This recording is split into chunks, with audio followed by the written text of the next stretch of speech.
আজকে ছাদে উঠে দেখি চারিদিকে ঘুড়ি উঠছে। আর এই দেখে আমি নিজের মনকে সামলাতে পারলাম না। বলে তো বচপন কা ইয়াদ আ গয়া। ছোটবেলায় আগে ঘুড়ি ওড়ানোর একটা ক্রেজ ছিল, আর যেরকম ক্রেজ ছিল সেরকম ঘুড়ি লোটার একটা ক্রেজ ছিল। মানে প্রতিযোগিতা হতো কে কত তাড়াতাড়ি ভাই ঘুড়ি লুটতে পারবে। আর বেশি দেরি না করে দৌড়ে দৌড়ে ঘরে গেলাম, ঘুড়ি নিলাম, আর আমি আর বাবলা ছাদে চলে এলাম। বাবলার কিন্তু এটা ফার্স্ট টাইম ঘুড়ি উড়ানো। আমি বলছি চুপ কর চুপ কর, চুপ চুপ। তাই তো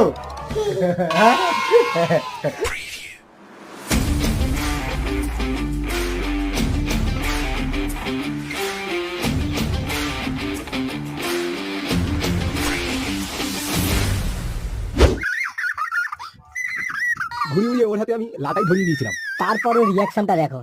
অ্যাকচুয়ালি ঘুড়িটা ঘুরতে ঘুরতে নিচে আসছিল আর এতেই ওর আমাকে লাটাই দেওয়ার জন্য কি ছটপট করছে ও। এই যে ভাই ঘুরে বেড়াচ্ছে লাঠি ছেড়ে দিয়েছে ভয়। কি হলো? কোথায় ধরবে?